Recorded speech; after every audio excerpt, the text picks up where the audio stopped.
¿Qué fue lo que hizo el rey? ¿Qué fue lo que hizo el pueblo? Tomaron una decisión correcta. Pero el ayuno no puede ser una expresión exterior para que el otro vea que yo supuestamente estoy cambiado por dentro y no estarlo, porque a Dios nadie lo puede engañar. No podemos tomar una decisión de los labios para afuera cuando en el corazón estamos tomando otra.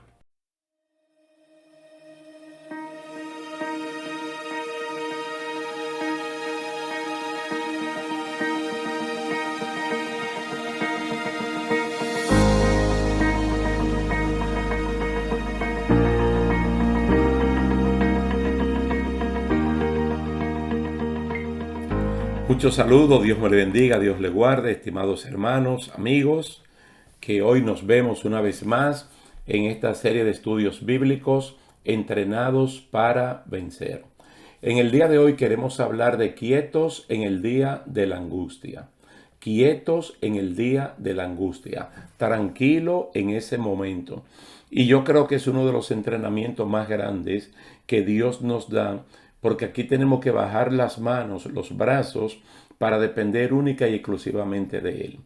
Para esta ocasión vamos a leer en Habacuc capítulo 3, versos 16 al 19.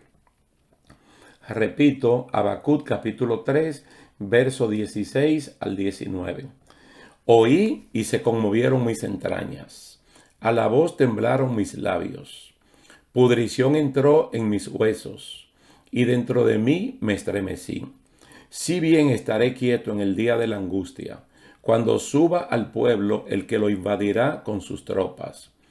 Aunque la higuera no florezca, ni en las vides haya frutos, aunque falte el producto del olivo, y los labrados no den mantenimiento, y las ovejas sean quitadas de la majada, y no haya vacas en los corrales, con todo yo me alegraré en Jehová, y me gozaré en el Dios de mi salvación. Jehová el Señor es mi fortaleza, el cual hace mis pies como de ciervas, y en mis alturas me hace andar. Esto me lleva inmediatamente, así mentalmente leyendo este pasaje, al capítulo 6, versículo 10 de la carta de Pablo a los Efesios, donde nos manda a fortalecernos en el Señor y a fortalecernos en el poder de su fuerza. Uno se pregunta, ¿se puede estar quieto en el día de la angustia, en el tiempo del problema, en el tiempo de la situación? ¿Puede no tambalear nuestra fe cuando el problema le llega a un creyente bueno, firme y verdadero como Habacuc, como usted y como yo? Lo de Habacuc capítulo 3, ni siquiera el día de la angustia ha llegado, sino que antes de llegar ya le está diciendo que cuando llegue, él va a estar quieto. Es decir, antes que el problema llegue, él está confesando que si llega, él va a estar quieto. ¿Por qué puede eso ocurrir? Mire, cuando uno depende de Dios y conoce a Dios, lo mejor es estar quieto y confiar en que Él tiene todo dominio y control de la situación. A Dios que resuelve el problema y nosotros los creyentes llevarnos del sano consejo de Habacuc de esperar con paciencia, de estar quietos en el día del problema. Ese mismo capítulo 6 de la carta a los Efesios, que ya esta sería la segunda vez que se lo menciono y faltaría una más, habla del día malo que ha de llegarle a todo el mundo. Entonces muchas veces el día malo le llega al cristiano y el cristiano ni cuenta se da porque estaba tan bien preparado que llegó y se fue y no dejó rastro alguno. Yo le puedo poner un ejemplo eminentemente bíblico de lo que es estar quietos en el día de la angustia. Puesto que Habacuc, como Dios le revela a él en los capítulos 1 y 2, o mejor dicho en el 2, porque en el 1 él se queja, en el Dios le habla, y en el 3, pues entonces tenemos esta respuesta de él, maravillosa, pero él no vio cuando las tropas de Nabucodonosor llegaron. Pero en el capítulo 16 del libro de Números, el capítulo 16 del libro de Números, que es el cuarto libro de la Biblia, habla que los hijos de Coré vivieron lo que nadie quisiera vivir. El verdadero día de angustia. una tragedia causada por la insensatez de su padre Coré y una asociación de malhechores que lo seguían. Ese tipo de castigo no tenía precedentes en la historia de la humanidad hasta ese momento. Porque nosotros, viendo desde número 16, devolviéndonos hacia atrás, hacia el libro de Génesis, encontramos que había ocurrido el diluvio universal. Encontramos que había caído fuego y azufre sobre Sodoma y Gomorra como castigos ejemplares. Pero lo que aquí ocurre en el capítulo 16 de este libro de Números no tenía precedente. Era algo totalmente nuevo, totalmente distinto. Mire, mientras la tierra se abría, literalmente, mientras la tierra se abría y generaba un grito espantoso junto al mar, que también como que gritaba en su lenguaje, los hijos de Coré estaban quietos, estaban tranquilos, estaban confiando en Dios y solamente decían: Dios es nuestro amparo y nuestra fortaleza.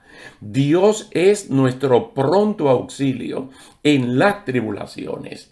En ese momento difícil de angustia, ellos podían decir en alta voz: Dios es nuestro amparo, Dios es nuestra fortaleza. Note que lo que Habacuc nos escribe es: si bien estaré quieto en el día de la angustia, no ha llegado. Pero como él sabe que Dios tiene todo dominio y todo control, él está confesando de antemano que él va a estar completamente quieto. Ahora, con este ejemplo de los hijos de Coré, en el Salmo 46, en los versículos 10 y 11, que es un salmo de los hijos de Coré, la palabra "estad quietos" es un mandato tradicionalmente interpretado como ser reverentes, como meditar en las bendiciones de Dios.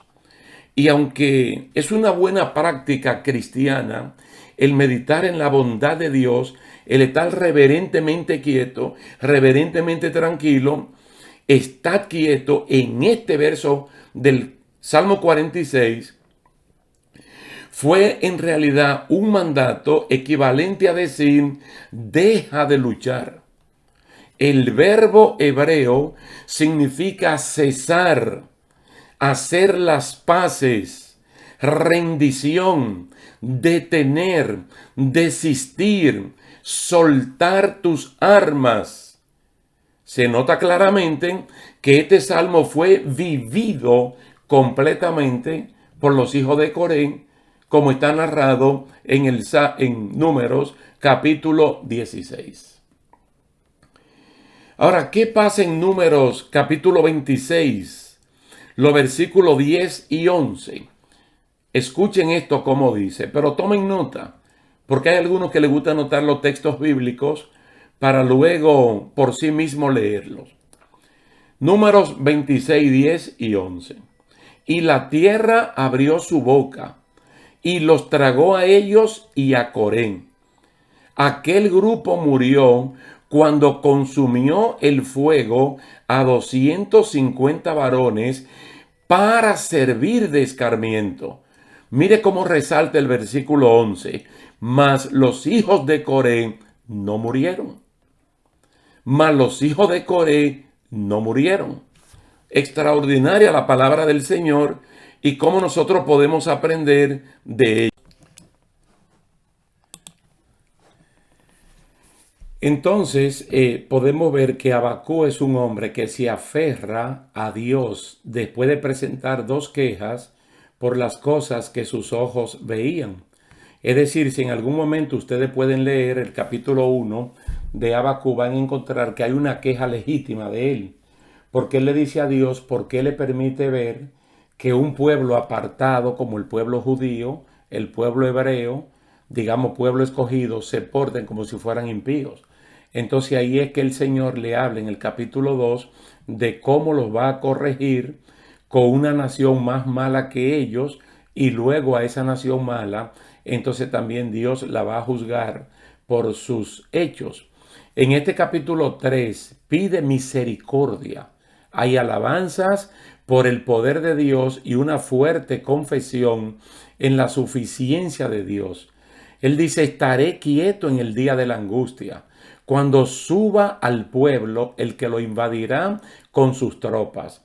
Aunque la higuera no florezca, ni en las vides haya frutos, aunque falte el producto del olivo, los labrados no den mantenimiento, las ovejas sean quitadas de la majada, no haya vacas en los corrales, con todo. Es decir, con todo eso, yo me alegraré en Jehová y me gozaré en el Dios de mi salvación. Noten bien, hermano, que la ausencia de todas estas cosas que son vitales, que son del diario vivir, él la considera, realmente él la considera como el momento de la angustia. Entonces, llegado el momento de la angustia, ¿qué puede hacer una persona que conoce al Señor? Dice, yo con todo eso me voy a alegrar en Dios, me voy a gozar en el Dios de mi salvación. Usted ve la palabra que él incluye allí, mi salvación. Esa palabra la puede sustituir por mi liberación, por el que me rescata de la situación de angustia. Porque es que no es un asunto humano, es un asunto divino. Confiar en Dios es el único que te puede sacar de esa situación de angustia. Es como si la angustia tiene que venir. Entonces va a depender de ti que la angustia te afecte o que en medio de la angustia Dios sea tu libertador. Como le mencioné 2 veces anteriormente, el capítulo 6 de la carta a los Efesios. Notemos que en el versículo 13, Efesios 6:13, Pablo lo presenta de esta manera. Él dice, por tanto, tomad toda la armadura de Dios para que podáis resistir en el día malo, en el día de la angustia. Mira, resistencia, estar quietos, estar tranquilos. Dice, y habiendo acabado todo, no te descarríes, no te apartes, no te vayas. Dice, tiene que permanecer firme. En plural, él está hablando de nosotros, primera persona del plural, estar firmes. Ahora, ¿cómo lo expresa Isaías? ¿Cómo lo expresa Isaías en el Antiguo Testamento? Mire, él lo dice de la siguiente forma. No temas, porque yo estoy contigo. No desmayes, porque yo soy tu Dios que te esfuerzo.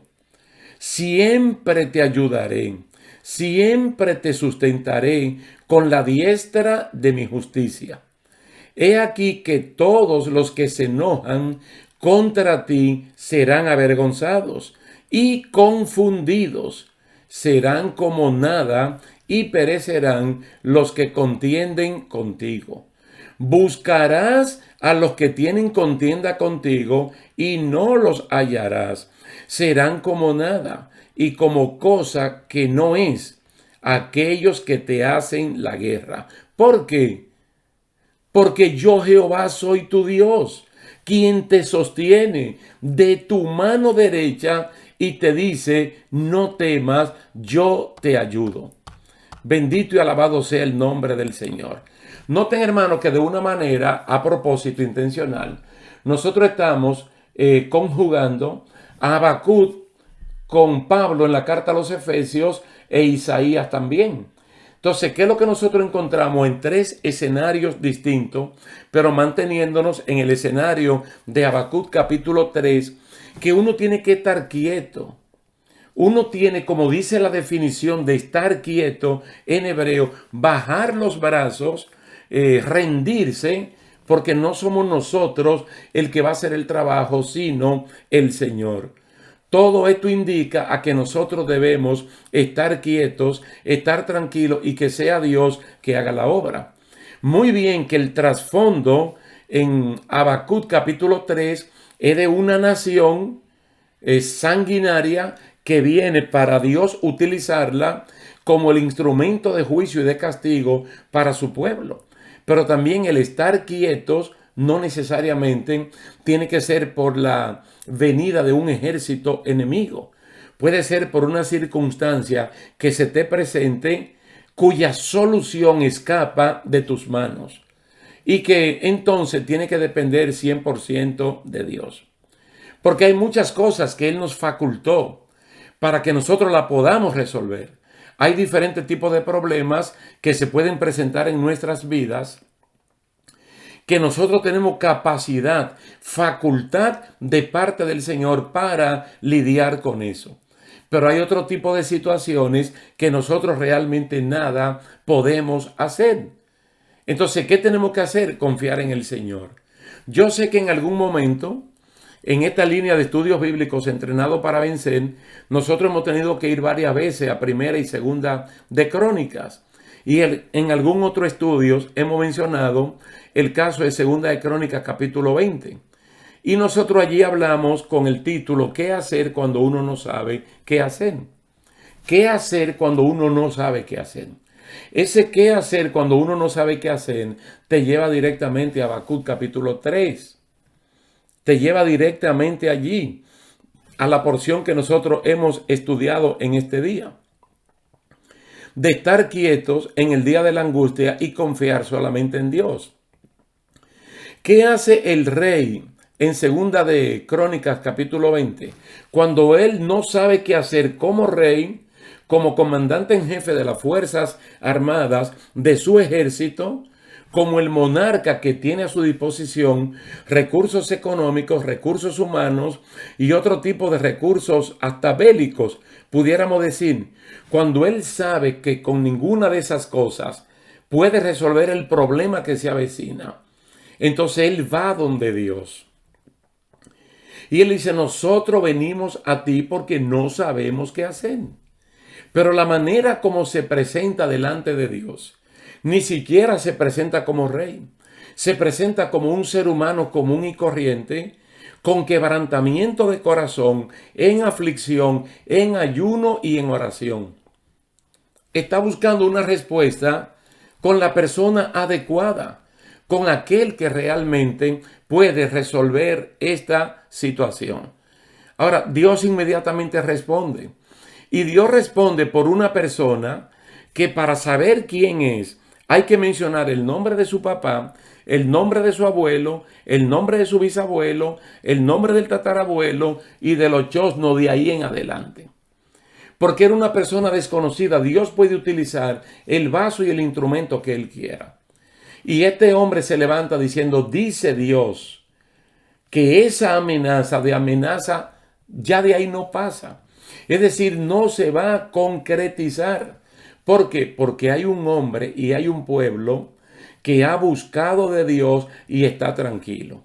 Incluso Dios dijo, hablando en un castellano de ahora, que sin disparar un tiro, ellos iban a ganar esa batalla. Y así mismo fue.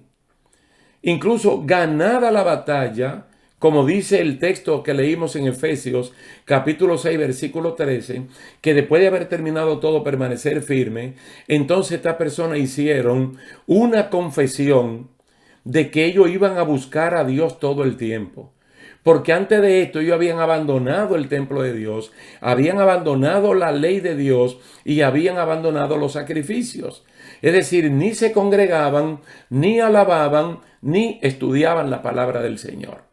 Entonces, cuando eso ocurre, una persona que el entrenamiento de Dios lo ha tirado por el suelo. Cuando llega el problema, entonces no sabe cómo enfrentarlo. Pero una vez más le digo que si uno sigue la secuencia correcta de esto de Habacuc, yo entiendo que es muy popular el texto, que aunque falte esto, aunque falte lo otro, con todo yo me gozaré. A veces decirlo teóricamente suena hasta poético, pero vivirlo en la realidad, cuando no hay absolutamente nada, y que no habiendo nada uno puede confiar en aquel que de la nada llama las cosas que son y hacerla una realidad, eso es otra cosa. Y de verdad que a eso es que nosotros estamos llamados. Porque ya hemos visto en los primeros estudios de esta serie cómo el Señor saca al pueblo. Pero antes de sacar al pueblo de Egipto hacia la tierra prometida, el Señor lo convence. Primero convence a Moisés. Luego va a convencer al pueblo con plagas. Usted me dirá, no, es a Faraón. Pero estas plagas, ellos podían darse cuenta que a ellos no le afectaba, pero le afectaba a los egipcios. Y más con el asunto de la Pascua, la noche de la Pascua. Entonces ellos tienen que quedar plenamente convencidos de que Dios es Dios, de que Jehová es Dios, de que Dios es el Dios de Abraham, el Dios de Isaac, el Dios de Jacob y el Dios de ellos, y el Dios nuestro también. Entonces es una especie de entrenamiento y el Señor lo saca y lo lleva al desierto. Ahora, según el libro de Deuteronomio, Dios no utilizó la ruta tradicional que había de comercio, de negocio entre Palestina y Egipto. No, el Señor utilizó un camino por donde nadie viajaba. Y el Señor intencionalmente colocó su pueblo en el desierto, donde no había absolutamente nada. Es cierto que ellos siendo esclavos en Egipto, ellos tenían comida. Porque estando en el desierto, ellos se recordaron de los puerros, de los melones, del pescado, de la cebolla, de todo lo que comían allí. Entonces, el Señor los lleva donde no hay absolutamente nada. ¿Y para qué los lleva? Y dice, para probarlos, para saber lo que había en su corazón. Si ellos podían depender ciertamente del mismo Dios que mandó las 10 plagas en Egipto, si podían confiar del mismo Dios que abrió el mar rojo, y ellos literalmente pasaron por allí, como dice Primera de Corintios capítulo 10, los primeros versículos. Nos dice a nosotros que no ignoremos que todas estas personas pasaron, que todos cruzaron, que todos obedientemente se movieron bajo la nube que los guiaba. Entonces ahora en este desierto, ya con ese entrenamiento, ellos debieron estar totalmente tranquilos. Mas sin embargo allí fallaron. Pero Dios lo vio como otro entrenamiento y así lo fue llevando sucesivamente y lamentablemente fue un entrenamiento que duró 40 años. Y posteriormente a los 40 años entonces entran y toman una tierra que la pudieron haber tomado 40 años atrás. Mire, lo mismo pasa con este episodio de Jesucristo con los discípulos. Todo tiene que ver con Habacuc capítulo 3, con estar quietos en medio de la angustia. Usted sabe que el mar de Genesaret o el mar de Galilea tenía a su alrededor muchos pueblos, Betsaida, Capernaum, Tiberia, diferentes pueblos tenía. Y Cristo constantemente estaba cruzando de un lado para otro. Bueno, dice la historia que en un momento le dice, crucemos al otro lado, pasemos al otro lado. En esa barca Jesús está con sus discípulos. Inmediatamente entran a la barca, Jesús se duerme. O como a veces yo digo, se hace el dormido. Pero vamos a decir que Cristo se durmió, cansado de predicar, de enseñar, el vaivén del barquito, como que el ambiente era propicio para una buena siesta. El mar de Galilea no es que un mar tan grande. De hecho, eso no es un mar, es un lago. Y no es tan... Casi hay extremo que se puede ver de un lugar a otro. El caso es que cuando iban por mitad se desata una tormenta. Yo no sé si esta tormenta la desató Dios a propósito, intencionalmente, como parte del entrenamiento que le tiene que dar a su gente. El caso es que la tormenta comienza a negarse el barco, a entrar agua, y ellos comienzan a sacar agua. Ellos comienzan a hacer lo que ellos pueden hacer. ¿Qué es lo que ellos pueden hacer? Ir sacando agua. El agua entra y ellos la van sacando. Pero llegó un momento que entraba más que la que sacaban y el viento azotaba. Entonces, por un lado, mantener la dirección del barquito y por otro lado, sacar el agua. Entonces, cuando ya ellos vieron que no podían, entonces recurren a Jesús, que está dormido. Y van y le dicen, maestro, despierta, que perecemos. Es decir, no solamente nosotros, tú también. Todos los que estamos aquí perecemos. Vamos en camino a perecer. Vamos a fallecer. Nos vamos a ahogar. Nos van a arrastrar las olas. Cuando Jesucristo despierta, ¿qué es lo que hace? Da una orden. Da una orden e inmediatamente el mar de Galilea, el lago de Galilea se tranquiliza y los vientos se tranquilizan. Entonces ahí ellos dicen, pero ¿quién es este hombre que tiene potestad aún sobre los vientos, sobre el mar, sobre la naturaleza? Porque hasta ese momento lo habían conocido haciendo milagros, tal vez multiplicando panes y peces, pero no lo habían conocido en esta dimensión. Ahora, si el Señor le dijo pasemos, que es donde todos los predicadores hacen el énfasis, ellos no captaron el mensaje. Él le está diciendo pasemos al otro lado. Si Él dijo pasemos, es porque vamos a pasar. Entonces no importa que se levante la tempestad, no importa que vengan los vientos, si Él dijo pasemos al otro lado, vamos a estar tranquilos porque vamos a pasar. Fue una lección que el Señor allí le enseñó. Y ustedes saben que esto aparece en los evangelios sinópticos de Mateo, Marcos y Lucas, y en uno de ellos él le habla de hombres de poca fe. Él los desafía, hombres de poca fe. Hombres de poca fe, ¿qué es lo que le pasa a ustedes? Porque es un entrenamiento para estar quietos. Cuando se asoma el problema, a veces el problema no ha llegado. A veces el problema viene como una amenaza que no se ha concretizado. ¿Y qué pasa con muchos creyentes? Que solo por la amenaza ya están derrotados. Solo por los análisis médicos o por el análisis clínico que el médico le hace a uno de los síntomas que el cuerpo tiene, entonces ya a veces uno está derrotado. Ya uno se ve en una funeraria, ya uno se ve entrando al cementerio. Cuando el problema está para Dios solucionarlo. Una pérdida de empleo, un problema en el hogar, cualquier tipo de cosas. Ya nosotros sabemos a quién acudir. Y Él lo único que nos está pidiendo es que estemos quietos. Que estemos quietos. En el día de la angustia estemos quietos. No importa lo que falte. Dios es la fuente. Él da y no se le acaba. Él reparte y no tiene menos. No sé si ustedes en algún momento han tomado en cuenta el caso del profeta Elías y la viuda de Sarepta de Sidón. Recuerden que el profeta Elías estaba muy bien en aquella cueva cerca del río Jordán, donde él tomaba agua del arroyo de Querib, agua fresca, y él estaba viviendo allí en la cueva, con un ambiente espectacular, una temperatura apropiada, muy bien todo. Y 2 veces al día pues le llevaban carne y pan. Cuando Dios le dijo, mira, por la sequía el arroyo se secó, entonces yo quiero que tú te vayas a Sarepta de Sidón. Ya yo hablé con una persona que te va a sustentar. Entonces él fue para allá. Cuando él llegó allá, encontró a esta señora que andaba recogiendo algunos pedazos de leña para cocinar sus alimentos. Entonces hablaron y la señora le dio el inventario de lo que tenía en su casa. Dios había hablado con esta mujer. Ella le dijo, en mi casa hay un poco de harina y un poco de aceite. Somos 2 personas, mi hijo y yo. Y la porción que hay da para 2 personas, mi hijo y yo. Y el profeta le dijo, ve y cocina lo que tú tienes. Y cocina primero para mí. Y yo quiero que me lo cocine de esta y de esta manera porque así es que a mí me gusta.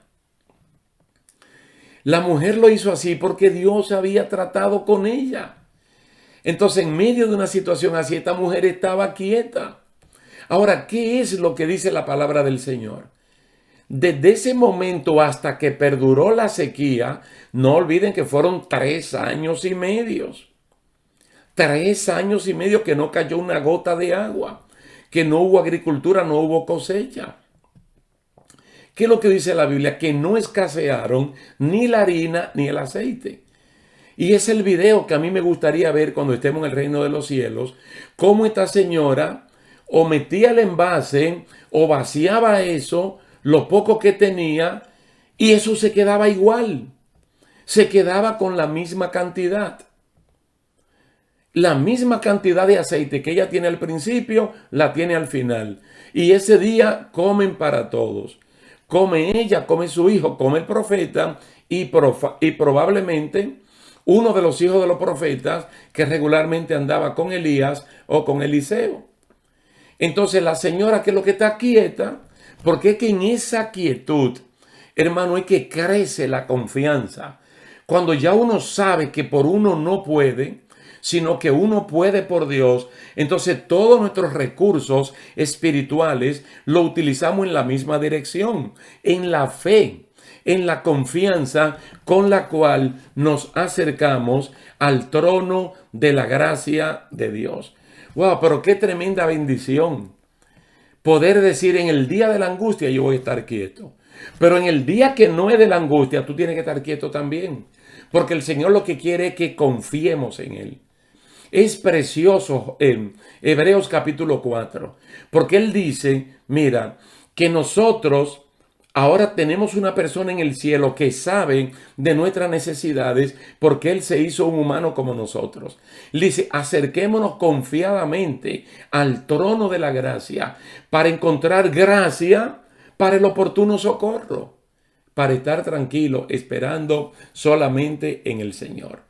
Vale la pena confiar en Dios, vale la pena estar tranquilos, siempre confiando en que Dios siempre tiene un plan y de que Él va a hacer lo que tiene que hacer en el contexto, en el momento oportuno que tú y yo o nuestra familia o nuestras congregaciones lo necesitan.